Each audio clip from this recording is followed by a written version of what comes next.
आज मी एक खूप मोठी आनंदाची बातमी घेऊन आलो आहे, जी ऐकून तुम्ही खूप खुश व्हाल.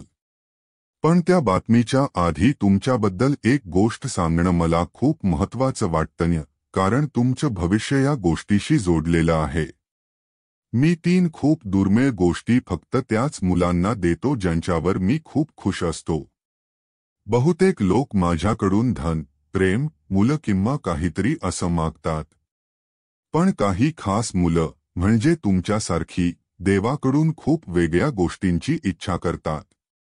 मी माझ्या लायक मुलांना 3 खास गोष्टी देतो. पहिली दुर्मिळ गोष्ट म्हणजे खरी भक्ती, ज्यात स्वतःला विसरून जायचं असतं. दुसरी गोष्ट म्हणजे अशी भावना की हा माणूस काहीतरी नवीन शोधू शकतो, काहीतरी बनवू शकतो, धर्माच्या गोष्टी सोप्या करून सांगू शकतो किंवा समाजात बदल घडवू शकतो. माझी अशी मुलं खरंच भाग्यवान असतात. त्यांना जीवनात सगळं सुख मिळतं. तिसरी दुर्मिळ गोष्ट म्हणजे या जगातली संपणारी रहस्यमय समजून घेण्याची ताकद. या तीनही गोष्टी मी फक्त त्यांनाच देतो जे खरंच त्यासाठी लायक असतात, कारण त्यांना हे काम देण्याआधी मी त्यांची पूर्ण परीक्षा घेतो. माझ्या प्रिय लेकरांनो, जर हे देवाचं बोलणं तुमच्या मनाला स्पर्श करत असेल, तर या संदेशाला महत्त्व द्या. या कलियुगात बरेच लोक फक्त आपल्या इच्छा पूर्ण करण्यासाठी भक्ती करतात, पण जो स्वार्थ ठेवता खरी भक्ती करतो, तोच या जगात सर्वात मोठा आहे, कारण धन आणि संपत्ती तर फक्त कचासारखी आहे. माझ्या लेकरांनो, खूप सारी चांगली ऊर्जा आणि खूप सारी संपत्ती लवकरच तुमच्या जीवनात येणार. आज तुम्ही जे काही लिहाल, ते तुमच्या जीवनात नक्कीच घडेल. ज्याची तुम्ही वाट बघत आहात, ती वाट पाहण्याची वेळ आता संपणार आहे आणि तो माणूस तुमच्या समोर उभा असेल. पैसा तुमच्या जीवनात पाहण्यासारखा वाहत राहील. अरे माझ्या लाडक्या लेकरांनो, आता लोकांना आकर्षित करण्याची तुमची ताकद आणखी सोपी होणार आहे. तुमच्या व्यक्तिमत्वाकडे लोक आपोआप खेचले जाणार आहेत. पण तुम्ही काहीतरी असं करत आहात, ज्यामुळे या सगळ्या गोष्टी तुमच्या जीवनात घडणार आहेत. तुमचा आवरा दररोज जास्त चांगला आणि दैवी होत चाललाय. तुम्ही पूर्वीपेक्षा जास्त स्वतःला सुधारण्याचा प्रयत्न करत आहात. मी म्हणतो, ज्यांना तुम्ही आपले मानता, ते आता पुढे जाणार आहेत. लक्षात ठेवा, आज तुम्ही घेतलेले निर्णय उद्या तुमचं भविष्य घडवतील, कारण तुम्ही विचारपूर्वक वागलात. आज्ञा पाळली म्हणूनच तुमच्या आयुष्यात अशा आशीर्वादांचा मार्ग उघडतो आहे, जो फक्त तुमच्या पुरताच नाही तर अनेक पिढ्यांवर परिणाम करणार आहे. देव तुमच्या जवळ येत आहे, कारण तुमचं जीवन ध्येयाशी आणि योग्य मार्गाशी जोडलेलं आहे. माझ्याबरोबर एक क्षण थांबा आणि मनात विचार करा, कारण आपण उभे आहोत एका नव्या आणि अनोळखी वर्षाच्या सुरुवातीला आणि या वर्षाचे काही शेवटचे महिने आपल्याजवळ उरले आहेत. म्हणूनच हे येणारे दिवस पूर्ण आनंदाने आणि कुटुंबाच्या समाधानाने भरलेले असोत, असा एक काळ येऊ दे, ज्यात अध्यात्माचा नवा श्वास असेल. मी तुम्हाला सांगतो, घराबाहेर पाऊल टाका, पण एकट नाही आणि दुःखाच्या ओझ्याखाली नाही, तर माझ्या नेहमीच्या असण्याचा विश्वास ठेवून प्रत्येक पाऊल टाका. जर तुम्ही माझ्या बोलण्याचा अर्थ समजून घेतला, तर हे जाणून घ्या, माझा आधार नेहमी तुमच्या सोबत आहे. नेहमी तयार रहा आणि मजबूत रहा विश्वासाने आणि जिंकण्याच्या निर्धाराने, कारण हे दोन्ही अशी शस्त्रे आहेत, जे तुमच्या प्रत्येक अडचणी तुम्हाला यशाचा दरवाजा उघडून देतील. एखादा व्यक्ती जर तुम्हाला बोलत असेल किंवा तुमच्यासोबत वाद घालत असेल, तर अशा व्यक्तीपासून नेहमी दूर जाण्याचा प्रयत्न करा. कधीही इतरांसोबत जास्त वेळ वाद घालू नका. स्वतःवर लक्ष द्या, स्वतःचा विचार करा आणि योग्य दिशेला प्रयत्न करा. सर्व काही जर तुम्हाला तुमच्या मनाप्रमाणे करायचं असेल, तर आयुष्यात अपार संकटे येतील. त्या संकटांचा सामना करून पुढे जा. स्वतःवर विश्वास ठेवा. तुम्ही सर्व काही पूर्ण तुमच्या मनाप्रमाणे करू शकता. माझा इशारा आहे, दुर्लक्ष केलं तर पस्तावाल. हा संदेश शेवटपर्यंत नक्की ऐकून बघा, कारण मी स्वतः तुमच्यासाठी पाठवलेला हा अत्यंत महत्त्वाचा संदेश आहे. हा संदेश शेवटपर्यंत ऐकल्याने तुमच्या आयुष्यात मोठ्या आनंदाच्या बातमीचा तुम्ही अनुभव पाहायला मिळेल. मी बोलतो, प्रत्येकाच्या आयुष्यात संकटे असतात. त्या संकटांचा सामना केलेली व्यक्ती आयुष्यात खूप पुढे जाऊ शकते.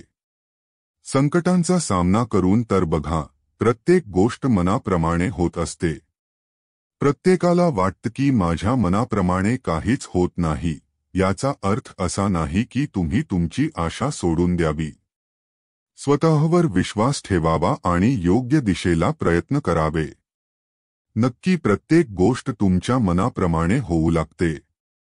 प्रत्येक संकटात तुम्हाला रस्ता मिळतो जेव्हा माझ्यावर तुमचा विश्वास असतो. मी कायम तुमची मदत करतो. मला जर तुम्ही कायमची साथ दिली तर मी प्रत्येक वेळेला तुमची मदत करत असतो. मी नेहमी म्हणतो, स्वतःवर विश्वास ठेवून प्रयत्न करा, नेहमी तुम्ही पुढे जाल. आयुष्यात प्रत्येक संकटात मी स्वतः तुम्हाला मार्ग दाखवेल. मी तुमची साथ कधीही सोडली नाही आणि मी कधीही साथ सोडणार नाही, या गोष्टीवर विश्वास ठेवा. प्रत्येक निर्णय योग्य असेल. निर्णय कधी चुकत नसतो आणि निर्णय हा चुकतो तेव्हा जेव्हा स्वतःवर विश्वास कमी असतो. स्वतःवर जर विश्वास असेल तर प्रत्येक गोष्ट तुमच्या मनाप्रमाणे होऊ शकते. मी नेहमी सांगतो, स्वतःवर विश्वास ठेवा आणि प्रयत्न करा. प्रत्येक वेळेला प्रत्येक गोष्ट ही तुमच्या मनाप्रमाणे नक्की होईल. अडचणी आहेत आयुष्यात. त्या अडचणींचा सामना करा. प्रत्येक गोष्ट तुम्हाला तुमच्या मनाप्रमाणे व्हायला वेळ लागणार नाही. संकटांचा सामना केलेला व्यक्ती आयुष्यात खूप पुढे जातो, पण जो त्या संकटांना घाबरतो तो आयुष्यामध्ये पुढे जाऊ शकत नाही. संकटे ही प्रत्येकाच्या आयुष्यात आडवी येतात. प्रत्येक व्यक्तीला संकटांचा त्रास होतो, पण त्यांना घाबरून पळणे हा योग्य मार्ग नाही. संकटांचा सामना केल्याशिवाय आपल्या आयुष्यात रस्ता मिळणार नाही. जर योग्य दिशेने आपले प्रयत्न असतील तर सर्व काही आपल्या मनाप्रमाणे होते. मी नेहमी बोलतो, एका गोष्टीवर विश्वास ठेवून बघा, सर्व काही तुमच्या मनाप्रमाणे नक्की होईल. स्वतःवर विश्वास ठेवा. कुठलीच गोष्ट मनाविरुद्ध होणार नाही. संकटे येतील आयुष्यात, संकटे जातीलही, पण त्या संकटांकडे एक गोष्ट नेहमी बघा, संकटे हे आपल्याला मागे ओढण्यासाठी नाही, तर पुढे नेण्यासाठी येत असतात. जर तुम्ही त्या संकटांचा सामना कराल तर नेहमी तुमच्या मनाप्रमाणे गोष्टी व्हायला सुरुवात होईल. मी कायम सांगतो, संकटे ही आपल्याला यशस्वी बनवण्याकरता येत असतात. संकटांचा सामना केलेला व्यक्ती आयुष्यात सदैव पुढे जाऊ शकतो. प्रत्येकाला वाटतं की संकटे फक्त माझ्याच आयुष्यात का आहेत, पण असं नसतं. संकटे ही मात्र प्रत्येकाच्या आयुष्यात असतात. फक्त त्यांचा सामना करून पुढे जाण्याचा विश्वास आणि जिद्द आपल्यात हवी. संकटांचा जो व्यक्ती सामना करतो तो पुढे खूप आरामात जाऊ शकतो. संकटांना घाबरून चालत नाही. संकटांना घाबरता पुढे जाण्यासाठी स्वतःवर विश्वास ठेवा. प्रत्येक गोष्ट तुमच्या मनाप्रमाणे होऊ शकते जेव्हा माझ्यावर तुमचा विश्वास असतो. ज्या गोष्टीबद्दल तुम्ही काळजी करत होतात ती गोष्टीची आता काळजी करणे थांबवा, कारण मी तुमची साथ द्यायला सुरुवात करत आहे. विश्वास ठेवा माझ्यावर, कारण अंत नाही स्वामी कृपेला. माझी कृपा तुमच्या आयुष्यात नक्कीच चमत्कार घडवणार आहे. मी तुम्हाला योग्य मार्ग लवकरच दाखवणार आहे, त्यामुळे तुम्हाला काळजी करण्याची गरज नाही. येत्या काही काळात तुमच्या आयुष्यात प्रत्येक गोष्ट ही तुमच्या मनाप्रमाणे होणार आहे. मी स्वतः तुमची मदत करणार आहे. मला टाळण्याचा प्रयत्न करू नका. येत्या काही काळात तुम्हाला त्या गोष्टीचा अनुभव सुद्धा नक्की येईल. मी बोलतो, मी कायम तुमच्या सोबत आहे. विश्वास ठेवून बघा, तुमच्या आयुष्याच्या प्रत्येक मार्गावर तुमची साथ मी स्वतः देत आहे आणि जेव्हा माझ्यावर तुमचा पूर्ण विश्वास असतो तेव्हा तुम्हाला काळजी करण्याची गरजही कसलीच नाही. संकटसमयी मी साथ देईन. संकटाच्या वाईट काळात फक्त मी तुमची मदत करेल. जेव्हा माझ्या नामावर तुमचा विश्वास असतो तेव्हा प्रत्येक वेळेला मी तुम्हालाच मदत करत असेल. मी नेहमी म्हणतो, आयुष्यात प्रत्येक संकटात तुला साथ देणारे फक्त स्वामी आहेत. प्रत्येक वेळेला संकटाच्या बाहेर काढणारे देखील स्वामीच आहेत आणि तुला योग्य दिशेला नेणारे आणि मार्गदर्शन करणारे हे देखील फक्त स्वामी समर्थच. त्यामुळे त्यांच्यावर विश्वास ठेव. तुझ्या आयुष्यात नक्की संकटमुक्त होशील. संकटे प्रत्येकाला येतात, त्यांचा सामना करणारा पुढे जाऊ शकतो. संकटांना घाबरणारा हा तिथेच राहतो. लक्षात घ्या, एक गोष्ट जीवनात नेहमी लक्षात ठेवा. जीवनात असेल एखाद्या गोष्टीचा स्वार्थ तर निघून जाईल जीवनाचा अर्थ, पण तेच जर अशी गोष्ट कराल जी असेल इतरांसाठी फायद्याची, तर तुम्हाला नक्की मिळेल अशी गोष्ट जी असेल तुमच्यासाठी फायद्याची. जीवनात असेल अशी एखादी गोष्ट जी तुम्हाला हवी असेल किंवा तुमच्या मनाप्रमाणे करायची असेल, तर मेहनतही नक्की करा. काही लोक अशा गोष्टी करतात ज्या त्यांना हव्या असतात, तर काही लोक या अशा गोष्टी करतात जे त्यांच्या मनाप्रमाणे कधी होत नाहीत. घराबाहेर जाताना हुशार बनून जा, कारण जग एक बाजार आहे. पण एक गोष्ट नेहमी लक्षात ठेवा, आसपास कधीही आणि कुठेही असाल तर स्वतःवर विश्वास ठेवून कामे करा. जिथे समोरून संवाद संपला जातो तिथे आपणही नवीन सुरुवात करू नये. स्वाभिमान गहाण ठेवून उगाच खोटी नाती विकत घेऊ नये. मी बोलतो, स्वतःवर विश्वास आहे ना? मग सत्याने काम करा. कधीही बेईमानीच्या मार्गावर जाऊ नका. इमानदारीने काम करून तर बघा, तुम्हाला योग्य दिशेला योग्य मार्गदर्शन स्वतः मी करीन. प्रत्येक गोष्ट मनासारखी झाली असती तर आनंद नावाच्या शब्दाला किंमत राहिलीच नसती. जोपर्यंत तुम्ही सहन करता तोपर्यंत तुम्ही चांगले असता. ज्या दिवशी तुम्ही प्रत्युत्तर देता त्या दिवशी तुम्ही सर्वांशी वाईट झालेले असता. मी सांगतो, छोट्या छोट्या गोष्टींचे टेन्शन ते लोक घेतात जे प्रामाणिक असतात. बेईमान लोकांना काही फरक पडत नाही. विश्वास ठेवा माझ्या नामावर. जसे पडलेल्या चाफ्याला कधी नकळत पायाखाली तुडवलं जातं हे कळत नाही, तर तसंच आपल्या मनाला सुद्धा कुठला व्यक्ती फायदा घेऊन कसा त्याच्या पायाखाली तुडवेल हे देखील सांगता येत नाही. कितीही नालायक माणूस असला तरी जोडून ठेवा, कारण एक गोष्ट लक्षात ठेवा, आयुष्यात प्रत्येक वेळेला प्रत्येक जागी तुम्हाला एखादा हुशार किंवा बुद्धिमान व्यक्तीच कामी येईल असे सांगता येत नाही. कधीकधी नालायक व्यक्ती सुद्धा कामाला येतात. चुकीतून तुम्ही काहीतरी शिकलात तर ती चूक मौल्यवान ठरते.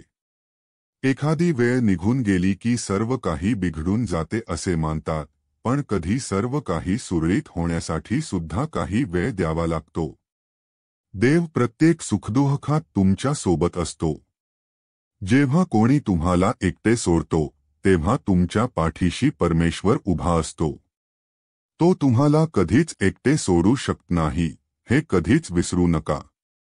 एकदा अकबराने बिरबलाला विचारलं, मला सांगा, देव मोठा की मी मोठा? बिरबल म्हणाले, तुम्ही मोठे आहात गुरु. हे ऐकून अकबर म्हणाले की मी ऐकले होते की तुम्ही खूप हुशार आहात, पण तुम्ही मी आनंदी होण्यासाठी खुशाल मला देत आहात, म्हणूनच तुम्ही मला देवापेक्षा मोठे म्हणत आहात. मग बिरबलाने म्हणाले, महाराज, तुमच्यात इतकी शक्ती आहे की जी देवाकडे देखील नाही. अकबराने विचारलं, कोणती शक्ती आहे? तेव्हा बिरबल म्हणाले, जर तुम्हाला कोणाचा राग आला तर तुम्ही त्याला शिक्षा करू शकता. तुम्ही त्याला तुमच्या राज्यातून हाकलून देऊ शकता, पण तो परमेश्वर आपल्या भक्तावर कधी रागवला तरी त्याच्या राज्यातून तो कधीच बाहेर काढू शकत नाही, कारण हे संपूर्ण विश्व त्या देवाने निर्माण केलं आहे. त्यामुळे आपण लाख चुका करू शकतो, पण देव आपल्याला कधीच सोडू शकत नाही. मी रोज पाप करतो, तो रोज माफ करतो. मला आज सवयीने भाग पाडले जाते आणि तो दया करणार आहे. म्हणूनच त्या देवाला परमपिता म्हणतात. हे जग आणि ही माणसं अशी आहेत की जेव्हा तुम्ही त्यांच्यासाठी काही कराल तेव्हा ते तुमच्यासाठी काहीतरी करतील. पण आपला हा देव, आपला परमेश्वर, आपली माऊली, तुम्ही इथे देवासाठी काही करा किंवा करू नका, फक्त मनापासून विश्वास ठेवा, देवाला हाक द्या, तो नेहमीच तुमचा हात धरेल. वेदनांसाठी तो तुझ्या दारात त्या वेदना घेण्यासाठी उभा असतो. जगाची भीती वाटली तर देवाजवळ जाऊन शांत बसा. हे जग तुझ्या आशा तोडू शकते, पण या जगाचा निर्माता कधीही तुझ्या आशा तोडणार नाही. तुझी कर्मभूमी, ईश्वर स्वतःहून तुझ्यावर कृपा करत असतो.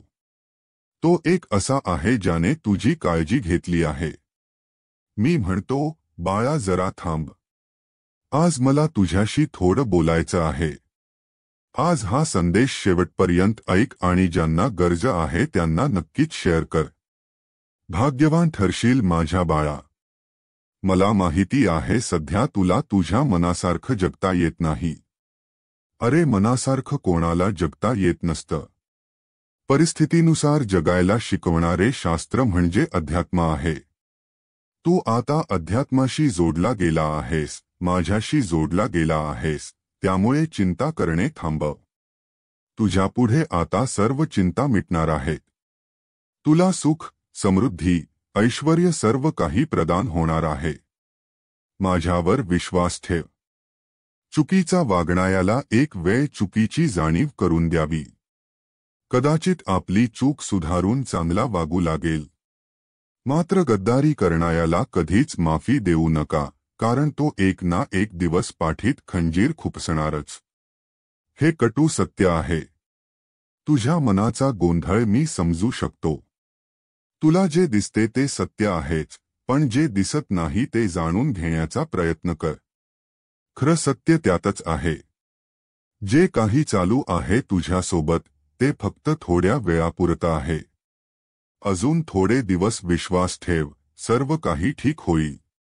माझ्या प्रिय भक्तांनो, तुमची संकटे दूर होण्यासाठी माझ्यासोबत डोळे बंद करून मला अशा प्रकारे प्रार्थना करा की, हे स्वामी माऊली, तुला प्रथम कोटी कोटी प्रणाम. या पृथ्वीच्या रंगमंचावर तू मला जे पात्र दिले आहेस ते उत्कृष्टपणे निभावून घेण्यासाठी माझ्या शरीरात जे जे आवश्यक ते गुण आहेत, कौशल्य आहेत, ते विकसित कर. आजपर्यंत जे तुला दिले ते तुझेच आहे. मी निमित्त मात्र आहे. इतरांपेक्षा तू मला भरपूर काही दिले आहेस.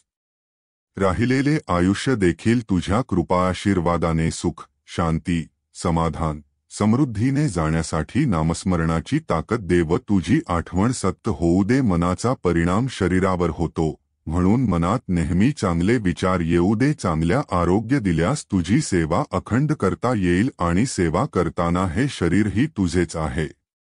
या शरीराला कोणत्याही प्रकारचा घातपात होऊ नये याची काळजीही तूच घे. माझ्या जीवनात जे भोग असतील ते तुझ्या आशीर्वादाने नाहीसे होऊ दे हीच प्रार्थना. रोज माझ्यासमोर शांतपणे बसा आणि आपले मन मोकळे करून आपल्या समस्या मला सांगा. मी ऐकतो आणि एका क्षणात दूरही करतो. एक अनुभव आहे, तुम्हालाही हा अनुभव लवकरच येऊ दे हीच स्वामी चरणी प्रार्थना. तुम्ही प्रेमाने म्हणतात, अरे बाळा, का भटकत आहेस? सावर स्वतःला.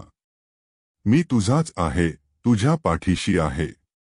ठणकावून सांग तुझ्या मनाला, फिकर मत कर बंदे कलम स्वामी के हाथ हई, लिखने वाले ने लिख दिया कदीर तेरे साथ.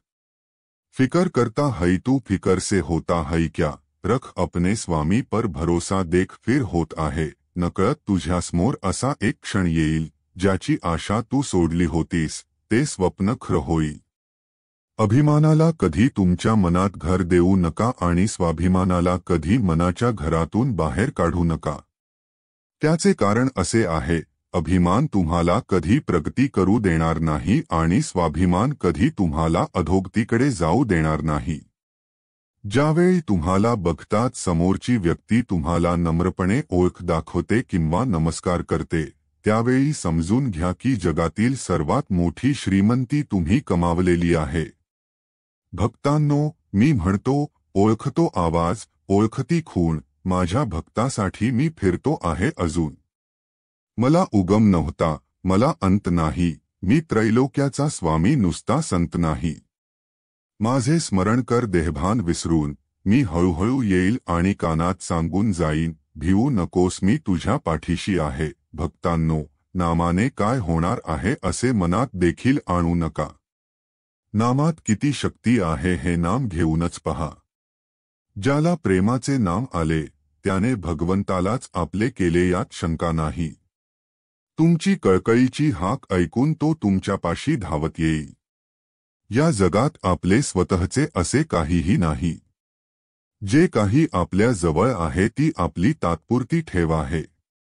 पुत्र ही सुनेची ठेव आहे, कन्या ही जाव्याची ठेव आहे, जीवन ही मृत्यूची ठेव आहे, शरीर ही स्मशानाची ठेव आहे. एक ना एक दिवस प्रत्येकाला दिसेल की तुमचा मुलगा सुनेचा होईल, मुलीला जावई घेऊन जाईल, जीवन मृत्यूला शरण जाईल आणि शरीर स्मशानातल्या राखीत मिसळेल. जीवनाचा सर्वात मोठा गुरु काळ असतो, कारण काळ जे शिकवतो ते कोणीच शिकवत नाही. तेव्हा ठेव हे ठेव म्हणून सांभाळा, तिच्यावर मालकी हक्क गाजवू नका. तुम्हाला भविष्याची काळजी वाटते का? तुम्ही अलीकडे चिंताग्रस्त, तणावग्रस्त असता का? किंवा फक्त स्वतःचे नुकसान होत आहे असे वाटते का? तसे असल्यास तुम्ही एकटे नाही. लाखो लोक कोणत्या ना कोणत्या प्रकारच्या चिंता किंवा भीतीने ग्रस्त आणि कोणतेही सोपे निराकरण नसताना तुमच्या आजूबाजूला असे काहीतरी दिव्य शक्ती आहे, जी तुम्हाला मदत करू शकते. मी तुम्हाला एक शक्तिशाली संदेश तसेच प्रार्थना शेअर करणार आहे, जो तुम्हाला काळजी करणे थांबवण्यास आणि देवाशी बोलण्यास मदत करू शकते. या चमत्कारिक संदेशामुळे, प्रार्थनेमुळे मला या आधी आलेल्या कठीण काळातून बाहेर पडण्यास मदत झाली आहे आणि मला माहीत आहे की ती मदत तुम्हाला सुद्धा होईल. प्रिय प्रभू, मला विश्वास आहे की जे लोक मला मदत करण्यासाठी आहेत, त्यांच्या हृदयाला तू स्पर्श करशील आणि तू माझ्या आयुष्यात एक चमत्कार घडवून आणशील. प्रिय देवा, तुझा आशीर्वाद माझ्या डोक्यावर ठेव आणि तुझी उपकार शक्ती माझ्या संपूर्ण अस्तित्वात वाहू दे. मी नेहमी तुम्हाला संकटातून बाहेर काढेल आणि तुम्हाला बरे करण्यासाठी आणि तुमच्या हातून घडणाऱ्या अनेक अपराध विनाशातून सोडवण्यासाठी मी तुम्हाला मदत करतच राहीन.